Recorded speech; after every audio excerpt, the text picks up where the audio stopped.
Hello दोस्तों, मेरा नाम दीपक कुमार है। आप देख रहे हैं डी-टेक बिजनेस। मेरे चैनल में आपका स्वागत है। जैसा कि मैं वीडियो आपका लर्निंग के लिए, सीखने के लिए बनाता हूं, आज हम एक्सेल्स के वीडियो के बारे में। आज हम शुरू से स्टार्ट करेंगे। एक एक टूल पहले हम समझेंगे। पहले तो इसके बारे में समझेंगे कि एक्सेल होता क्या है, एक्सेल में हम क्या क्या कर सकते हैं, इसके ओवरव्यू के बारे में जानेंगे। सबसे पहले सीखेंगे कि क्या क्या एक्सेल्स के बार होते हैं, कौन सा टूल बार है, क्या है, ये सब हम सीखेंगे। चलिए देर ना करें, हम वीडियो को स्टार्ट करते हैं। विंडो प्लस आर करेंगे और यहाँ पे लिखेंगे एक्सेल और यहाँ पे एंटर मारेंगे। हमारा एक्सेल ऑप्शन, यहाँ पे एक्सेल का फाइल हमारा ओपन हो जाएगा। एक्सेल का फाइल ओपन हो जाता है तो अब हम यहाँ पे पहले समझते हैं कि इसमें हमारे कौन से बार होते हैं। इसके ओवरव्यू के बारे में पहले समझते हैं। तो सबसे पहले बात कर लेते हैं एक्सेल्स को बनाया किस लिए गया है। एक्सेल्स को बनाया गया है डेटा एनालिसिस के लिए, डेटा एंट्री के लिए, डेटाबेस के लिए और काउंटिंग के लिए, जिसमें हम जोड़, घटाना, गुणा, भाग बहुत आसानी से कर सकते हैं। हम एक एक टूल्स और एक एक फॉर्मूले के बारे में भी बात करेंगे। मेरे पिछले बहुत से ऐसे वीडियो है यूट्यूब में, आप देख सकते हैं एक्सेल्स के बारे में। ये हमारा लेटेस्ट वर्जन सॉफ्टवेयर है, हम इसलिए इस पे एक्सेल्स के एक एक टूल्स को बारीकी से समझाएंगे। ध्यान दीजिएगा, वीडियो थोड़ी लंबी हो सकती है, बट आप इसको अगर एक्सेल सीख लेते हैं, एक्सेल्स पे अगर आपको यहाँ पे जो भी मैं टूल्स या कार्य जो मैं बताऊंगा अगर समझ में आ जाता है तो आप बहुत आसानी से कहीं भी एक्सेल पे काम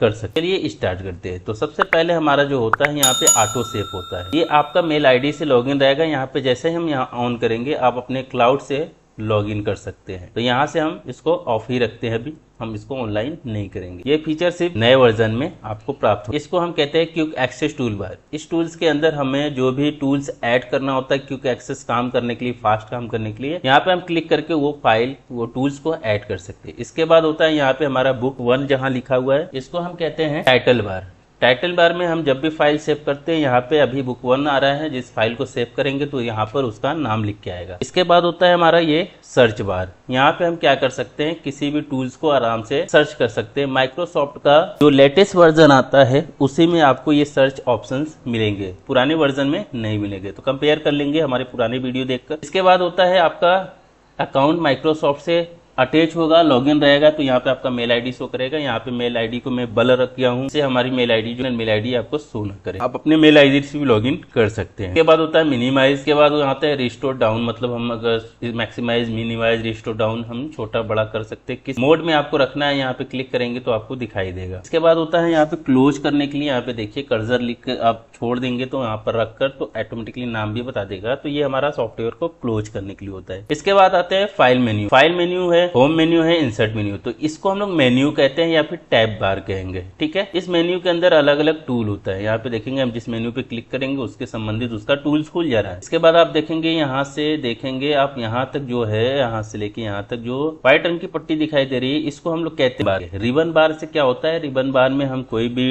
जो भी हमारा मेन्यू होता है, हर मेन्यू का एक रिबन बार होता है। उस रिबन बार के ऊपर हमारा ये जो कमांड दिखाई देता है, जिसे हम टूल्स भी कहते हैं, कमांड्स भी कहते हैं। इस टूल्स कमांड का यूज करके हम जैसा हमें जरूरत रहता है हम ऐसे काम तो ग्रुप कहते हैं। यहाँ पे जैसे क्लिपबोर्ड, फॉन्ट, एलिमेंट्स, नंबर्स जो लिखा हुआ है, इसको हम लोग ग्रुप कहते हैं। किसका ग्रुप कहेंगे, मेन्यू बार का ग्रुप होता है। हर मेन्यू का ग्रुप अलग अलग होता है, हर रिबन बार में ये आपको मिल जाएंगे। इसके बाद होता है ये हमारा नेम बॉक्स, इसको कहते हैं नेम बॉक्स। अब यहाँ पे कर्सर रखेंगे, यहाँ पे देखेंगे आप नेम बॉक्स दिख जाएगा, इसको नेम बॉक्स कहते हैं। इसके बाद हमारा होता है यहाँ पे इंसर्ट द फंक्शन। यहाँ पे आप, यहाँ पे सभी एक्सेल में जो भी फार्मूला होता है आप यहाँ पे देख सकते हैं। यहाँ पे अभी कम फार्मूला दिखाई दे रहा है तो यहाँ पे देखिए लिखा है और सेलेक्ट कैटेगरीज में जाएंगे, यहाँ पे ऑल पे क्लिक कर देंगे तो यहाँ पे ऑल टाइप्स की जितने भी फंक्शन होते हैं यहाँ पे इंसर्ट कर सकते हैं। यहाँ पे क्लिक करके यहाँ से इंसर्ट कर सकते हैं। इसके बाद होता है हमारा ये फार्मूला बार, तो हम फार्मूला बार कहते हैं। इस फार्मूले बार से क्या होता है कि हम जब भी कोई भी डेटा इस एक्सेल सीट में हम लिखते हैं, जैसे यहाँ पे हम कोई नंबर लिखते हैं तो यहाँ पे देखिएगा आपको फार्मूले बार में शो कर रहा है। ये तो नंबर लिखा है तो नंबर शो करेगा। अगर हम कोई फार्मूला लगाए तो हमारे एक्सेल के सेल में सिर्फ हमें क्या शो करेगा, नंबर शो करेगा, लेकिन फार्मूला बार में आपका फार्मूला शो करेगा। इसके बाद होता है हमारा,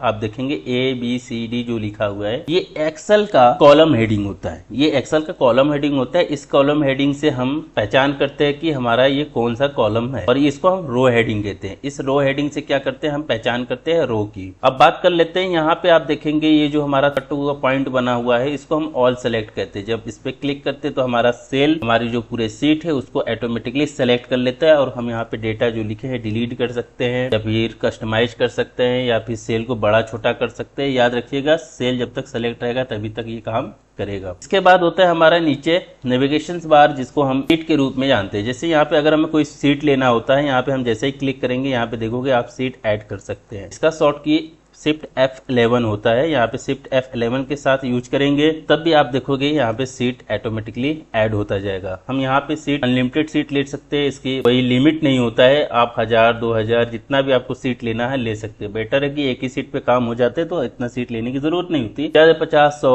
ज्यादा से ज्यादा अगर मैं बात कर लूँ इतना सीट ऐड कर सकते हो। आप 1000 से भी ज्यादा सीट ऐड कर सकते हो, कोई जरूरी नहीं कि हम पूरे 1000 ही ले लें। आप अगर आपको चेक करना है तो शिफ्ट के साथ F11 दाबकर प्रेस करके रखिए, ऑटोमेटिकली हमारा सीट ऐड होता जाएगा। इसके बाद होता है ये हमारा स्क्रॉल बार, इसको हम लोग कहते हैं कॉलम स्क्रॉल बार। यहाँ पे देखिए कॉलम स्क्रॉल बार आता है, ये हमारा रो स्क्रॉल बार जिसको हम हॉरिजॉन्टल स्क्रॉल बार भी कहते हैं और वर्टिकल स्क्रॉल बार भी कहते हैं। इसके बाद हमारा ये आता है हमारा यहाँ पे स्टेटस बार। स्टेटस बार क्या होता है? स्टेटस बार में हम जो भी टूल्स का यूज करते हैं, जो भी हम कार्य करते हैं वो स्टेटस बार में शो करता है। स्टेटस बार में हम जैसे यहाँ पे कोई नंबर लिख देते हैं, नंबर को जैसे ही लिखते हैं हम यहाँ सेलेक्ट करते हैं तो देखेंगे स्टेटस बार में average, count, numbers and minimum, maximum, sum, total number automatically जोड़कर हमें पूरा यहाँ पे आंसर दे देता है। हमें फॉर्मूला लगाने की जरूरत नहीं पड़ती है। अब स्टेटस बार में हमें जो भी चीज ऐड करना होता है, हम स्टेटस बार के ऊपर राइट क्लिक करते हैं तो यहाँ पे जितने भी ऑप्शन दे रहे हैं उन ऑप्शन को क्लिक करके टिक करके यहाँ पे ऐड कर सकते हैं। अनटिक करके यहाँ पे हम उसको हटा सकते हैं। जो हमारा यहाँ लेआउट होता है पेज लेआउट का, वो लेआउट यहाँ पे भी होता है। इसको हम दो नाम से भी जानते हैं। यहाँ पे देखिएगा ऑप्शन बहुत से है, इसमें से जो भी हमें ऑप्शन नहीं चाहिए उस ऑप्शन को हम यहाँ से हटा सकते हैं। जैसे व्यू द स्ट्रक्चर क्लिक कर देंगे तो हट जाएगा। तो ये स्ट्रक्चर के नाम से भी जाना जाता है। व्यू द स्ट्रक्चर, हम किस स्ट्रक्चर के रूप में देखना चाहते हैं, और इसको हम लेआउट भी कहते हैं। तो ये हमारा नॉर्मल लेआउट होता है सीट का। ये होता है पेज लेआउट के लिए, हम अपने सीट को पेज में कन्वर्ट कर सकते हैं। और ये होता है पेज ब्रेक के लिए, अगर हमारे पास एक पेज का डेटा है तो हम यहाँ पे एक पेज का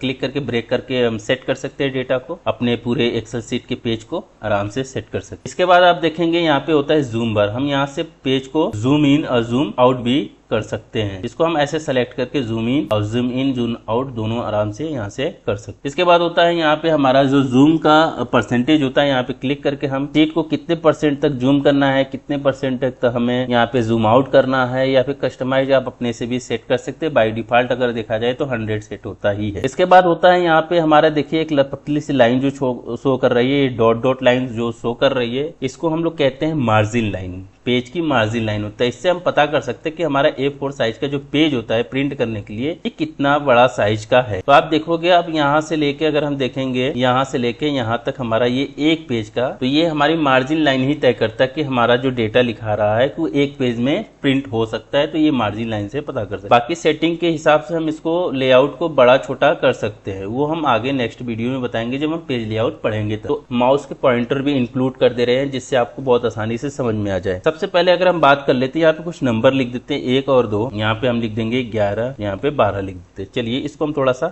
जूम कर लेते हैं जिससे आपको दिखाई दे। चलिए जैसे यहाँ पे मैंने नंबर लिखा, इस नंबर को अगर हम सेलेक्ट, ये जो मोटी वाली प्लस दिखाई दे रहा है इसको कहते हैं हम लोग सेलेक्ट करने के लिए कर्सर होता है। हम किसी भी सेल को सेलेक्ट कर सकते हैं और जिस सेल में हम कर्सर रखते हैं वो सेल एक्टिव हो जाता है, तो उसके चारों तरफ हमारा हरा रंग का, नीला रंग का इस तरह से पॉइंट बन जाता है, जिससे हमें पता चल जाता है हमारा ये सेल सेलेक्ट हो गया है। इसके बाद होता है हमारे पास इस सेल के ऊपर अगर हमारा जो सेल एक्टिव दिखाई दे रहा है उसके ऊपर अगर हम लाइन के ऊपर अगर कर्सर रखते हैं तो इस टाइप का जो कर्सर बनता है, इस तरह से जो कर्सर बनता है डायरेक्शन कर्सर बोलते हैं, जिसे हम मूव कर्सर कहते हैं। हम इससे क्या कर सकते हैं, हम इसमें जो भी डेटा लिखे हैं सेल में उसको हम यहाँ से ऐसे मूव करा सकते, बहुत आसानी से नंबर्स को मूव करा सकते हैं। इसके बाद होता है हमारा यहाँ पे जो एक और कर्सर बनता है जिसको हम ड्रैग कर्सर कहते हैं। ड्रैग करने के लिए क्या करते हैं, पहले तो सिलेक्ट करेंगे सेल को और यहाँ पे जो इस तरह से पतला सा प्लस बनता है, यहाँ पे जो हमारा दिखाई दे रहा है ये छोटा सा पॉइंट रेक्टेंगल टाइप्स का, स्क्वायर टाइप में, इसी को हम लोग कहते हैं ड्रैग पॉइंट। इस पॉइंट के ऊपर अगर हम कर्सर ले जाते हैं तो देखेंगे हमारा कर्सर का जो पॉइंटर है वो पतला बन जाता है। हम इसको ऐसे ड्रैग कर सकते हैं। ऐसे ड्रैग करके हम नंबर लिख सकते हैं, 1 से लेके 100 तक गिनती अगर लिखनी हो बहुत आसानी से हम यहाँ पे लिख सकते हैं। इसको हम कहते हैं ड्रैग पॉइंट। हम किसी भी नंबर्स या टेक्स्ट को ड्रैग कर सकते हैं। तो इस तरह से हम ड्रैग करके नंबर्स भी लिख सकते हैं। अगर आपको यहाँ पे संडे मंडे लिखना है, जैसे मैंने यहाँ पे लिए मैंने शॉर्ट का संडे यूज किया है, सन और इसको अगर हम ड्रैग कर देंगे तो यहाँ पे आप देखोगे संडे मंडे भी ड्रैग के होकर आ जाता है। इसी तरह अगर हमें अभी चलिए मान लीजिए जून का महीना चल रहा है, मैं जून के बारे में लिखता हूँ, यहाँ पे जून लिख दिए। जून लिखने के बाद अगर इसको मैं ऐसे ड्रैग करता हूँ तो यहाँ पे देखेंगे कैलेंडर के रूप में हमारा जो जनवरी फरवरी है ऑटोमेटिकली यहाँ पे आ जाता है। तो ये ड्रैग पॉइंट से हमारा आ जाता है। तो ये नंबर और टैक्स पे भी काम करता है। बट आप ये सोचिएगा टैक्स जो होता है वो ABCD अल्फाबेट को नहीं कर सकता, फिर जनवरी फरवरी या संडे मंडे को ही कर सकता। इसके बाद होता है हमारा यहाँ पे कर्सर, एडजस्टमेंट की कर्सर के लिए बात कर लेते हैं। जैसे मेरे पूरा डेटा वापस ले लिए कंट्रोल Z से। अब मान लीजिए इस सेल के अंदर बहुत ज्यादा जगह है, नंबर एक थोड़ा से जगह में लिखा हुआ है। अगर हमें यहाँ पे इसको एडजस्टमेंट करना है तो सबसे पहले क्या करेंगे, यहाँ पे क्लिक करेंगे इस सिलेक्शन पॉइंट पे और और यहाँ पे सिलेक्शन पॉइंट पे क्लिक करने के बाद हम क्या करेंगे, किसी भी कॉलम के दो कॉलम के बीच में, जैसे A और B के कॉलम के बीच में ये जो लाइन दिखाई दे रही है, इस लाइन को हम डबल क्लिक करेंगे तो ऑटोमेटिकली हमारा देखोगे जो सेल में डेटा था वो एडजस्टमेंट हो गया, एडजस्टमेंट होकर अपने आप सेट हो गया टैक्स के साइज में। अगर आपको पूरा एक साथ करना है तो क्या करना है, इसको सेलेक्ट करना है, किसी भी कॉलम में, किसी भी कॉलम के हेडिंग के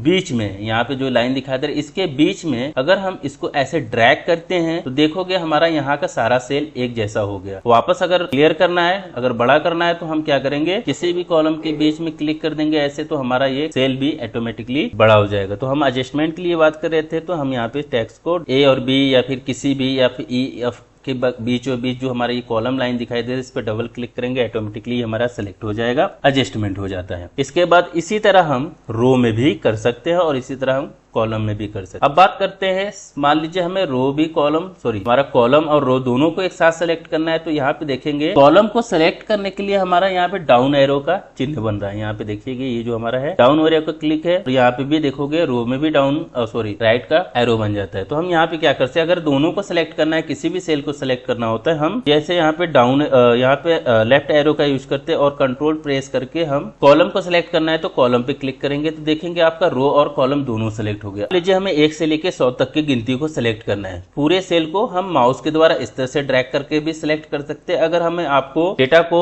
सिलेक्ट करना है, आपको क्या करना है, 1 से लेके 100 तक डायरेक्ट क्लिक करना है, तो आपको क्या करना है, A1 सेल में जिस सेल को आपको सिलेक्ट करना है और जिस लास्ट को सिलेक्ट करना है, तो जैसे मान लीजिए A1 पे क्लिक करेंगे और शिफ्ट के साथ हम 100 को क्लिक करेंगे तो ऑटोमेटिकली हमारा ये डेटा सिलेक्ट हो जाएगा। तो इस तरह से हम माउस के पॉइंटर भी यहाँ पे बता दिए कि जिससे आपको किसी भी सेल को एडजस्टमेंट करना हुआ, सिलेक्ट करना हुआ या फिर डिलीट करना होगा तो हम बता दे रहे हैं। इस तरह से क्या करना है, यहाँ पे जैसे मान लीजिए कॉलम पे क्लिक करें, अगर कॉलम में आपको ये कॉलम जनवरी फरवरी जो लिखा है मान लीजिए इसको हमें डिलीट करना है, तो हम यहाँ पे राइट क्लिक करके कॉलम पे रखेंगे, अगर राइट क्लिक करेंगे यहाँ पे ऑप्शन डिलीट है, डिलीट करेंगे तो डिलीट हो जाएगा। अगर हमें यहाँ पे एक कॉलम इंसर्ट भी करना है, जैसे हमारा कोई डेटा है ऊपर इंसर्ट करना है, यहाँ पे राइट क्लिक करके यहाँ से इंसर्ट भी कर सकते हैं। इसी तरह हम रो में भी इंसर्ट कर सकते हैं यहाँ से, और डिलीट करना है तो यहाँ से हम डिलीट भी कर सकते हैं। तो यहाँ से हम रो कॉलम को इंसर्ट भी कर सकते हैं और डिलीट भी कर सकते हो। तो ये याद रखिएगा, ये जो हमारे जितने भी माउस के कर्सर के जो पॉइंट होते हैं, आप ये याद रखिएगा कि इसी के द्वारा हमारा सारा काम होता है। तो जो भी हम काम करते हैं माउस के कर्सर और पॉइंटर से यूज करते हैं। तो आज के वीडियो में मैंने एक्सेल का ओवरव्यू, इंट्रोडक्शन इसके बारे में बता दिया है। इंट्रोडक्शन के बाद हम बात करेंगे